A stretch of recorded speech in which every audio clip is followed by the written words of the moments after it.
So I'll start by reminding everyone that the B cell receptor is essential to the survival of normal B cells and most lymphomas as well, probably. In fact, the lymphomas are generally categorized based on the cell in normal B cell development from which it looks like they arose, as illustrated in this figure. This is a little bit more complicated in CLL because we have more or less two subtypes, the subtype that's unmutated with minimal or no somatic hypermutation in the antibody gene, and the subtype that's mutated with much more somatic hypermutation. It's thought that both of these are actually antigen experienced, but that perhaps the unmutated didn't get T cell help, whereas the mutated did, and were able to transit the germinal center. The cell of origin has been variously proposed to be a CD5 positive B cell, a memory B cell, or a marginal zone B cell.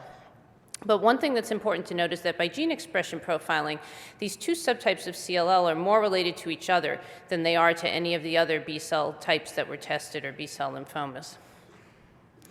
Now, what about other driver events in CLL? So we're all very familiar with the key chromosome abnormalities. Loss of 13q in over half of CLL patients is likely a very early event in pathogenesis. And trisomy 12 is also a pretty early event in perhaps 15 to 20% of patients. Deletions of 11q in 20% and 17p in 5 to 10% at diagnosis, but many more with disease progression, are probably somewhat later events. And in terms of genetic mutations, we now have over 1,000 CLLs sequenced, and there's no common recurrent driver in most of the cells or most of the patients with this disease. We see P53, SF3B1, Notch, and ATM mutations in on the order of 10 to 20% of most cohorts, and that's about the maximum percent that carries a common mutation. I listed MYD88 there. It's only in a couple percent of CLL, but it probably is in that subset of an early event, an early driver. Now, in terms of the B cell receptor pathway, there are two potential types of pathologic signaling. The more important one is the chronic active BCR signaling, which is similar to what normal B cells would do when antigen binds. And that's illustrated on the left. And following antigen binding, you get a cascade of signaling events that activate the MAP kinase pathway, PI3 kinase pathway, NFAT pathway, and of course the NF-kappa B pathway. And this may be antigen dependent in many lymphomas as well, including CLL, as we'll see. The tonic BCR signaling is probably not antigen dependent, but it is dependent on the BCR. It's required for the survival of mature B cells and signals through PI3 kinase, possibly the alpha isoform rather than delta like we see in the malignancies. It's involved in Burkitt's lymphoma, but its role in CLL is somewhat unclear. So how do we think about targeting pathogenesis then?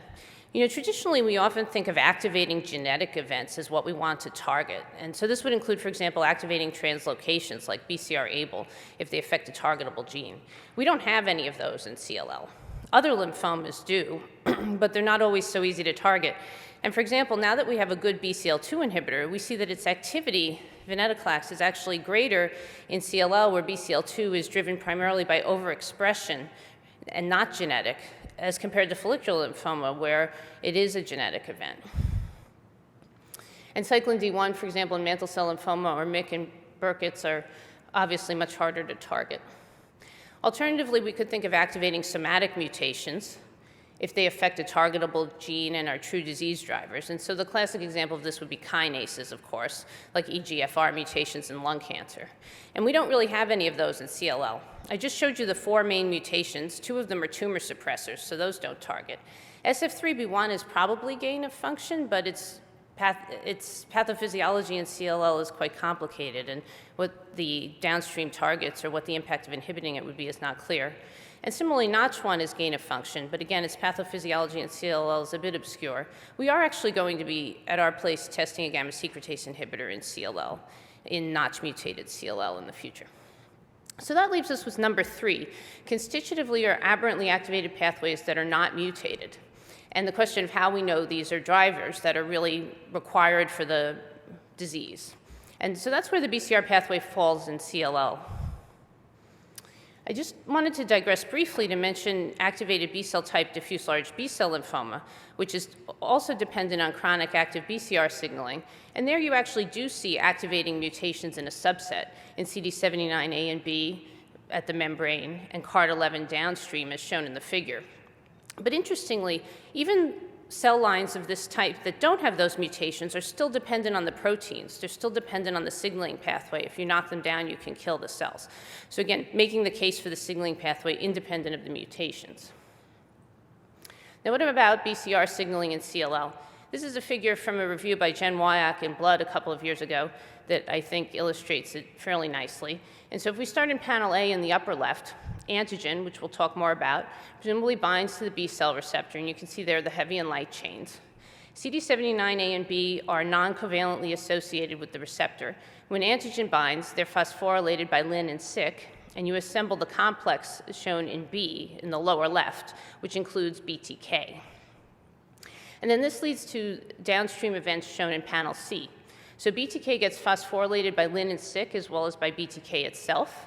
And then that leads downstream to NF-kappa B activation and PIP5 kinase recruitment. BTK phosphorylates PLC gamma 2, which we'll see turns out to be important when we think about resistance to Ibrutinib. And PLC gamma 2 can also be phosphorylated by Syk. And that activation of PLC gamma 2 leads to production of diacylglycerol, which activates protein kinase C, which triggers a lot of the downstream events from the B-cell receptor pathway. And then also IP3, which leads to calcium influx, which we often measure as an output of B-cell receptor activation. Now, what about PI3 kinase? That's shown on the right. And you can see the P85 regulatory subunit in pink associates with CD19 following receptor activation, along with FIN and Lyn. And then they bring in the P110 catalytic subunit, which is delta in the case of CLL. And that gets activated and phosphorylates PIP2 to PIP3, which recruits various proteins, including BTK and AKT, to the membrane for activation. And this is an alternative representation of the pathway. Again, B-cell receptors, CD79, Lyn and Syk. Syk activates PI3 kinase, which produces PIP3, which pulls in BTK and AKT. Syk also activates BTK, leading to PLC gamma 2, to PKC, to NF-kappa B. And then what I've listed here are all the mutations in these key genes that we found in the first 160 patients sequenced at our place with CLL. And there are very few. There are none in Syk, none in PI3 kinase delta, none in BTK, none in AKT, none in PLC gamma 2. And so this pathway really is not mutationally activated in CLL, and that stood up with the subsequent sequencing of over 1,000 samples. Nonetheless, it's usually listed as one of the pathways implicated by somatic mutation, and this is from one of the papers from Kathy Wu's group and our group. And what I would point out is that the recurrently mutated genes are in the bright red, and the BCR pathway mostly has light pink genes, which means you occasionally see mutations, but they're not common and they're not commonly recurrent. So how then is it activated? Well, so likely by antigen, as shown here, in the malignant B cell, most commonly probably in the microenvironment, in the lymph node and the bone marrow. And in those environments, there are a variety of other signals that produce signaling within the cell that probably amplify the BCR-mediated signal. And a number of those are also illustrated. So how does BCR signaling differ in CLL versus normal B cells? And these are a few characteristics. So surface immunoglobulin expression is lower, and we know that even from the diagnostic flow tests that we send, right? But it's probably higher in unmutated than mutated. CD79B expression is low. Response to antigen stimulation is also variable, but again tends to be higher in unmutated than mutated. Calcium flux, again, is variable and generally low, but does correlate to some degree with the amount of surface immunoglobulin expression. And then in terms of the proteins, Syk, Lyn, and BTK are all elevated in their expression. P110 delta has normal levels of expression, but the kinase activity is elevated. And so just to go through the proteins in a bit more detail, Syk and Lyn are upregulated and constitutively phosphorylated, and they show, again, variable response depending on the CLL to IgM stimulation. PI3K delta is constitutively active. BTK activity is amplified, leading to activation, as we saw, of PI3K, PLC gamma, and NF-kappa B. And if you inhibit any of these pharmacologically in vitro, Syk, Lin, PI3K, BTK, or AKT, you can induce apoptosis in the cells. We know that BCR engagement enhances CLL survival, that BCR pathway downstream genes are upregulated, particularly in the lymph node microenvironment. That was the gene set that was most particularly upregulated in the lymph node microenvironment compared to blood. NF-kappa B shows higher basal and nuclear activity than normal B cells, and it's variably further inducible with IgM, again, predominantly in unmutated IGVH and ZAP70 positive CLLs. We know that ZAP70 can enhance the BCR signaling, not through its kinase activity, but more through an adapter mechanism. And then there's a subset that show MAP kinase dysregulation with constitutive phosphorylation, and this is actually associated with decreased response to BCR stimulation, anergy. So a model's been proposed to sort of explain some of these features in mutated versus unmutated CLL of how we may cycle through BCR signaling. So you start in the middle where you have a CLL cell with a number of BCR receptors on its surface. And then it goes down into the lymph node or the bone marrow where there are proliferation centers and where there's antigen, presumably. And then on the right, the mutated CLL will severely downregulate its surface receptor. And this leads to anergy and more indolent disease in this model. This is from a review by Frida Stevenson a few years ago, and their group has promulgated this model significantly. Whereas if you look at the unmutated IGVH on the left in the proliferation center, it downregulates its surface IgM less. It converts to a higher mannose type, which will help retain its signaling. And so it retains more of its signaling capacity in the proliferation center. And then the idea is that that promotes proliferation and survival in more progressive disease, which is, we think that happens mostly in the proliferation centers. And then the cells will circulate back out to the tissue where they'll recover some of their IgM and then go through the cycle again. So what is the evidence that this activation of BCR signaling is critical to CLL survival and a CLL driver? So I've listed a number of things here, and we're going to go through some of the data on them. So obviously, there's a very strong association of somatic hypermutation status with overall survival in this disease, suggesting that the BCR receptor is critical in pathogenesis. The IgM is very rarely lost in CLL, suggesting that it's required for survival. The surface IgM levels that we just talked about, how those cycle, have clinical implications, which I'll show you in a very recent paper in Blood from Francesco Forconi's group. There's specific and limited variable region gene use in CLL compared to the scope of V genes that are available. And why might that be? Well, maybe because certain antigens drive the disease and certain V genes respond to those antigens. Similarly, there are stereotyped B cell receptors, and this is where multiple CLLs carry almost the exact same hypervariable region in their BCR, again, suggesting antigen drive selecting that. There's evidence for autonomous BCR activity, which is actually like self-stimulation of the BCR from within itself. And then probably the best evidence that we now have, which I'm not going to talk about because we're going to hear about it at length most of the rest of the day, is the universal response that we have in this disease to BCR pathway inhibition, and then the fact that resistance is associated with pathway mutations. So first, I'll just remind you of the marked survival difference based on somatic hypermutation, where unmutated IGH patients historically at least had a median survival here of 9 years, and the mutated still haven't reached their median survival out at more than 24 years. And this is based on a cutoff of 98%, 2% or less similar to germline is unmutated, and more than 2% different is mutated. And I think certainly these survivals are better now with the BCR inhibitors, but nonetheless, a marked difference. And then in this very recent paper in Blood, they found amongst 270 CLL patients, all CLLs here, that surface IgM expressed at higher levels, which would lead to more BCR signaling, was associated with a shorter time to treatment compared to lower levels. And this was measured both in terms of the amount of IgM on the surface and its signaling capacity, which correlated pretty well, as you can see in the left and the right. And then if we look at that based on unmutated on the top versus mutated on the bottom, you're still seeing a difference based on the signaling capacity, even though the unmutateds and mutateds are also distinct in this capacity on a median basis. Now, what about the stereotyped receptors? I mentioned that they carry essentially identical receptors in the HCDR3 region. And in this very large study that looked at over 7,500 CLLs, about 30% of all CLL cases fell in this category. And you can see that 12% of them fell in what was called major subsets, which are delineated there on the left. 18% were much rarer subsets. And then 70% had heterogeneous BCRs. So again, stereotypy suggests that CLL is antigen-driven. Unmutated IGH, the BCRs tend to be low affinity, poly, and self-reactive, and they've been shown to bind to a variety of cellular components, cellular debris like DNA, LPS, apoptotic cells, oxidized LDL, myosin, vimentin.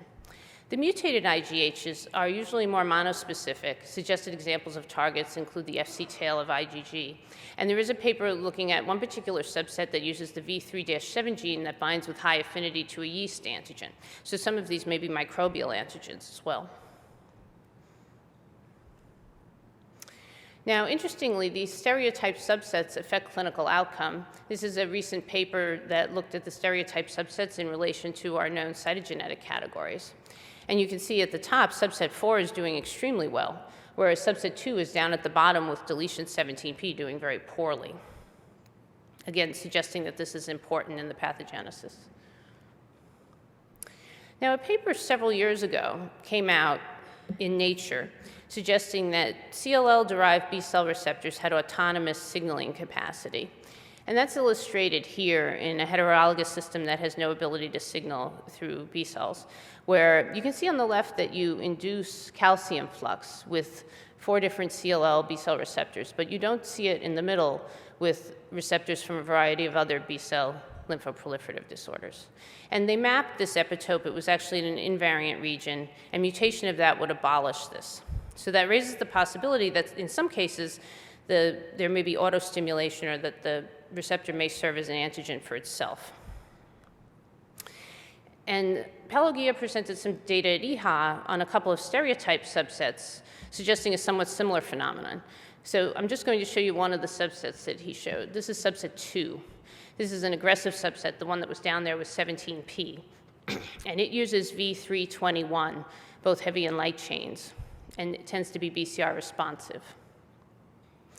And so what they did was crystallize the immunoglobulins, and they found self-association of the subset 2 BCR in the crystals, and were able to map the epitope to the regions shown there, and even hone in on the particular residues. And interestingly, the required residues are only in V321, which could suggest why this subset 2 always uses V321 with these particular mutations. And so they, again, looked at calcium flux with the wild-type receptor, which is at the top. They mutated these residues in the 3 middle ones and abrogated calcium flux, and then did a sham mutation to a different residue, and you still see the calcium flux. So again, suggesting the possibility that the immunoglobulin itself may be serving as its own antigen. So a couple models arise from some of this data. And one of them is shown here potentially. So you start with a germinal center B cell with a high affinity B cell receptor for some antigen, which could be microbial. It's suggested here it's an infection. It could also be an autoantigen.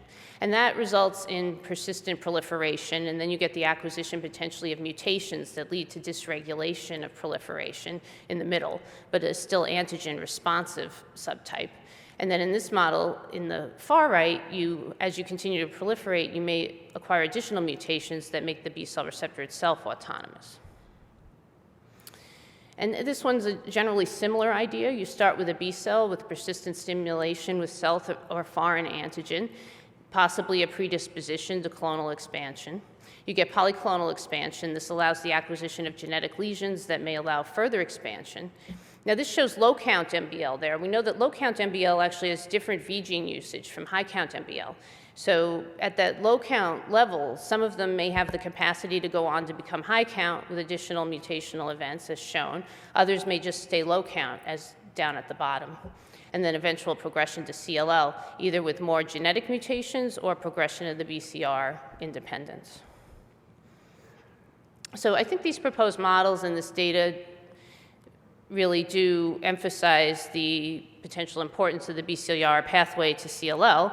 So we go back to our picture of the pathway and our potential targets, and we know that we have FDA-approved drugs against both BTK and PI3 kinase delta, which have proven very good targets. And if you look at the mouse models, you would expect these to be good targets. You basically affect primarily B cells and don't have a lot of off-target effects, and the mice are viable and fertile with both of those knockouts.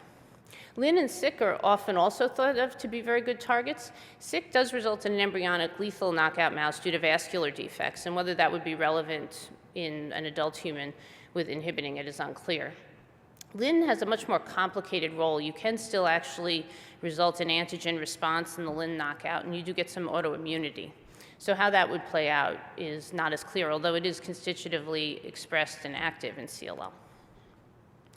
And I just wanted to finish quickly by showing you some pharmacodynamic data from Adrian Wiesner's group about the ability of Ibrutinib, our BTK inhibitor, to markedly shut down B-cell receptor signaling, even in a lymph node microenvironment with proliferation centers. And you can see in the upper left that the B-cell receptor target genes are higher in lymph node than blood, and that after a single dose of Ibrutinib in the lower panel, you get a marked downregulation, which continues to improve over ongoing dosing. And then downstream, we see CCL3 and CCL4 production, which are again markedly downregulated in the right panel. And this shuts down tumor proliferation in the lymph node, as shown here, measured by Ki67 in a patient from their single-agent Ibrutinib study. So I'll summarize then. BCR signaling is a key survival driver in CLL, despite the absence of somatic activating mutations, and this probably is antigen-triggered. Therapies that inhibit BCR signaling, we all know, are revolutionizing CLL therapy. But it seems that there's much that remains to be understood biologically. What are the antigens? What triggers the initial development of CLL? Why do some become mutated and some unmutated? How important is this possible cell-autonomous BCR triggering or BCR self-triggering? Why did the stereotypic receptors develop? How do they drive CLL? And then what is the interplay of the genetic mutations with the BCR signaling and stereotyping? And so we'll get a little bit more information about this probably from the next talk, and then as we move forward with our drugs in the future. And just thank all my colleagues.